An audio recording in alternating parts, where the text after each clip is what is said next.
Bonjour à toutes, bonjour à tous. J'espère que vous avez passé une bonne semaine. Dans ma capsule de la semaine passée, j'ai regardé brièvement avec vous le thème de la vérité. Et aujourd'hui, j'aimerais regarder le thème contraire.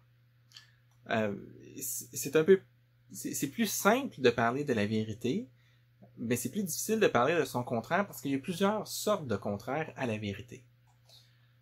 Puisqu'il est nécessaire pour le chrétien, comme on l'a vu la dernière fois, d'être quelqu'un qui se tient du côté de la vérité, je pense que ça peut être utile, particulièrement important pour nous, de bien comprendre les pièges qui sont autour de nous. Surtout en ce temps de COVID où il y a toutes sortes d'informations à gauche et à droite.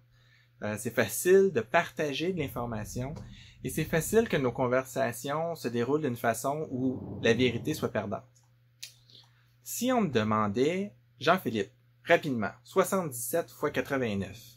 Là, je commencerai à calculer, ok, ça ressemble à 80 fois 90, donc ça fait 72, ça fait 7200, il y a un 83, donc 7120, ok, maintenant il reste 3 fois 89, 3 fois 89, ça fait 240 plus 27, 267, donc 7120 plus 267, boum! 7397. Sauf que c'est pas ça.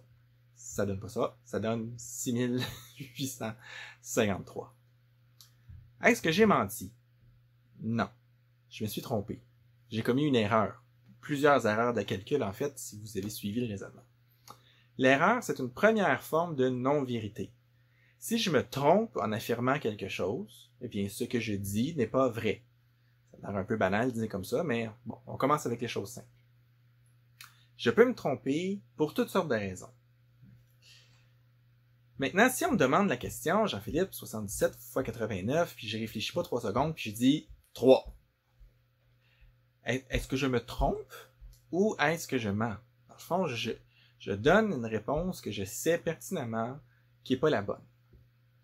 Le mensonge est une autre forme de non-vérité, mais avec un petit twist. Le but, c'est de tromper la personne à qui on parle, à qui on ment.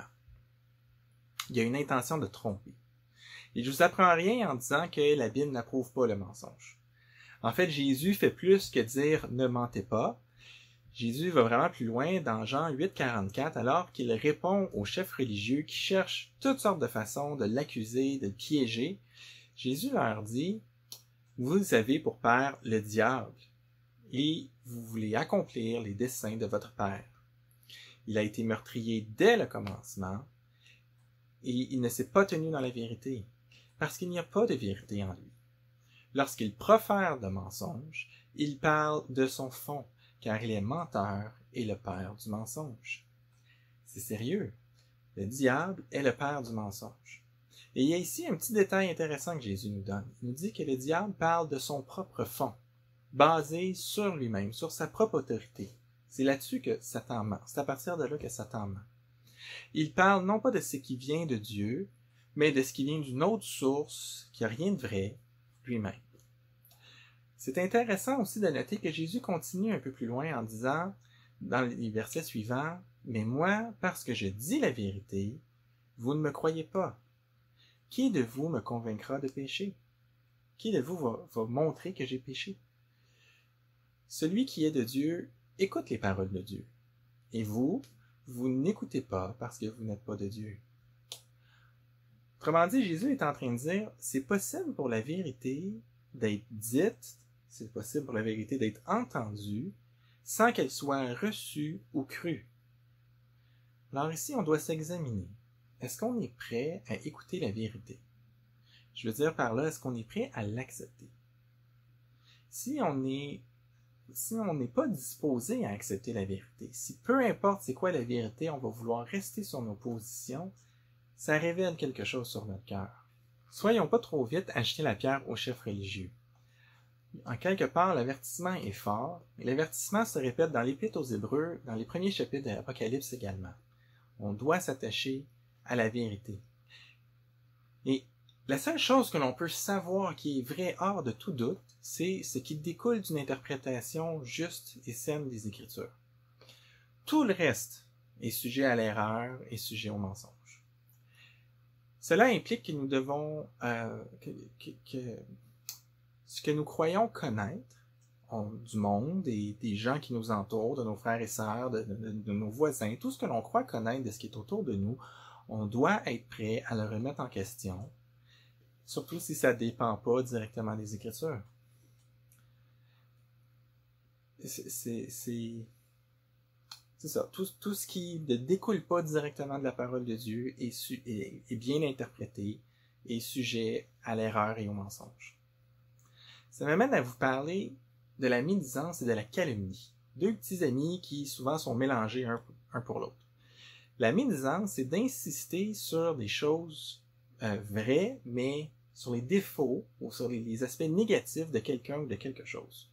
Donc, on n'est pas nécessairement en train de mentir, mais on est en train d'attirer l'attention constamment sur les défauts ou les limites de quelqu'un, dans le sens, dans l'espoir, dans l'optique de créer une image très négative, qui va être nécessairement faussée. Il n'y a personne qui est seulement mauvais. On cherche à disqualifier l'autre par la médisance, en quelque sorte. On va dire, ah, lui, il est de même, ou il est de même, ou ah, tu sais, regarde, il est jamais capable de faire ça, ou ah, t'as-tu vu, il s'est encore trompé, ou il s'est encore fâché. On cherche à mettre l'accent constamment sur les choses négatives qui sont vraiment arrivées, mais comme si on essayait de résumer la personne, ou de coincer la personne dans cette seule description négative. Clairement, le Nouveau Testament nous décourage de pratiquer la médisance. Ça pourrait être l'objet d'une capsule complète, mais je ne veux pas aller là aujourd'hui, je vais plutôt vous parler de la calomnie. La calomnie, c'est inventer des trucs pour nuire à quelqu'un. Quand on fait ça dans l'espace public, des fois on va appeler ça de la diffamation. Donc on invente des choses complètement inventées, là, qui n'ont rien à voir avec des choses qui sont vraiment arrivées, pour faire paraître une personne méchante ou pour la faire paraître problématique ou la disqualifier. Et même si c'est jamais arrivé. Et Jésus dit que la calomnie, c'est quelque chose qui est en nous. Ça vient, c'est le produit de notre cœur. Dans Matthieu au chapitre 15, il va dire, car c'est du cœur que viennent les mauvaises pensées, les meurtres, les adultères, les impudicités, les vols, les faux témoignages et les calomnies. Vous voyez, la calomnie apparaît dans une liste qui n'est pas super chouette. Et Jésus dit que ça provient de notre propre cœur. Ça aussi, c'est pas super chouette. C'est-à-dire qu'il faut faire gaffe, il faut faire attention parce que on va avoir la calomnie facile. Lorsque l'on calomnie quelqu'un, on est en quelque sorte en train d'apporter un faux témoignage à cette personne, de cette personne-là. Ne pas porter de faux témoignages, c'est quelque chose qui date des 10 commandements. Dans Exode 20 au verset 16, vous allez trouver le fait de ne pas porter de faux témoignages. Ça fait un petit bout de temps que c'est une instruction que Dieu a donnée à son peuple. D'accord? J'imagine qu'on est d'accord pour accepter que les faux témoignages, c'est pas une bonne idée. Que c'est grave. Et là, j'arrive au point qui m'a amené à écrire cette capsule. La calomnie peut être parfois déguisée en vérité, ou en tout cas chercher à l'accompagner. C'est le propre du mensonge de toute façon de vouloir se faire passer pour la vérité. Il existe juste pour ça. La forme la plus perverse de la calomnie, à mon avis, c'est celle qui contient une observation vraie à propos de quelqu'un. Oui, cette personne-là a bien fait ceci ou cela, elle a bien dit ceci ou cela, mais on y ajoute l'intention. D'accord? On fournit le motif qui vient du cœur, qui viendrait du cœur, qui colore l'action ou qui colore ce que la personne a fait. Dit autrement, c'est affirmer connaître les intentions de quelqu'un dans une situation précise sans que cette personne-là le confirme.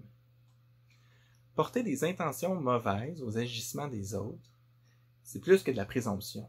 Quelque part, c'est affirmer sans démontrer. C'est dire 77 fois 89, c'est égal à 3, puis ça me tente même pas de faire mieux que ça. Ça fait notre affaire de donner ces motivations-là à la personne, on le fait. Celui ou celle qui écoute ce genre de calomnie-là ne peut pas vérifier ce que l'on dit. La personne n'est pas là pour se défendre, et de toute façon, même si on posait la question à la personne, est-ce que c'était bien ça ton motif? Si la personne dit non, c'était pas ça mon motif, on n'est pas plus avancé, on n'a rien pour, en quelque sorte, questionner ou remettre en question ce que cette personne-là a dit. On connaît pas les cœurs des gens. Et On a même parfois de la difficulté à connaître notre propre cœur. Hein? Ça vous est peut-être déjà arrivé en lisant la parole ou en priant. Le Seigneur fait remonter quelque chose qui traîne dans votre cœur et vous trouvez ça vraiment laid, vous l'aviez jamais vu vraiment, et hop, le Seigneur fait remonter ça à la surface. Connaître son propre cœur, c'est difficile. Alors imaginez à quel point c'est prétentieux de pouvoir penser connaître le cœur des autres. Il y a tellement de calomnies autour de nous, dans les médias traditionnels, sur les réseaux sociaux, c'est fou. On navigue constamment dans des procès d'intention. On navigue constamment dans des opinions basées sur des présomptions ou des suppositions tendancieuses. Alors je nous encourage, prenons garde à ce que nous partageons. Prenons garde à ce que nous lisons, c'est à ce qu'on choisit de consommer. N'oublions pas d'exercer beaucoup de jugements critiques. Car on est appelé à être les témoins de Jésus. Alors il faut faire gaffe de ne pas gâcher notre réputation. On doit garder la réputation de gens qui aiment la vérité et qui font attention à ce qu'ils disent. Si on se met à propager des informations qu'on ne vérifie pas, on se met en danger. On met en danger notre mission, on met en danger l'Évangile. Et parfois, les gens autour de nous vont calomnier Dieu en disant que Dieu s'en fout, Dieu agit pour telle raison, Dieu fait ci, Dieu est paresseux, Dieu se soucie pas de nous, pourquoi il laisse telle chose arriver. Les grands motifs de Dieu sont profonds. Et à moins que Dieu, dans sa parole, révèle explicitement pourquoi il fait les choses, on est mieux de ne pas s'avancer, de ne pas prendre sur nous le fait de déterminer quel est le motif de Dieu dans une situation. Alors, comment répondre aux gens lorsqu'ils amènent toutes sortes d'accusations contre Dieu? Je dirais avec la même prudence que l'aveugle né que Jésus a guéri. Dans l'Évangile de Jean, au chapitre 9, Jésus guérit un aveugle de naissance, et là, il y a toute une inquisition, il y a tout un procès autour pour savoir c'est qui ça, qu'est-ce qui s'est passé, puis est-ce qu'il était vraiment aveugle, puis est-ce que c'est vraiment Jésus qui a fait ça. Et puis les pharisiens poussent l'aveugle à confirmer que Jésus est un pécheur comme tous les autres pécheurs. Et l'aveugle va répondre ceci: si c'est un pécheur, je n'en sais rien. Ce que je sais, c'est que j'étais aveugle et que maintenant je vois.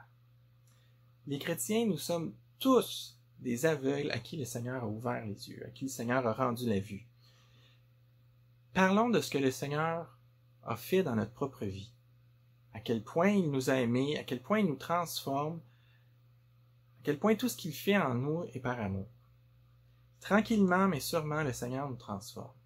Et c'est par sa puissance et grâce à la connaissance qu'on a de lui que on est transformé. Colossiens 3 nous dit: mais maintenant, renoncez à toutes ces choses, à la colère, à l'animosité, à la méchanceté, à la calomnie, aux paroles déshonnêtes qui pourraient sortir de votre bouche. Ne vous mentez pas les uns aux autres. Ne mentez pas les uns aux autres, vous étant dépouillés du vieil homme et de ses œuvres, et ayant revêtu l'homme nouveau, qui se renouvelle comment? Dans la connaissance, selon l'image de celui qui l'a créé.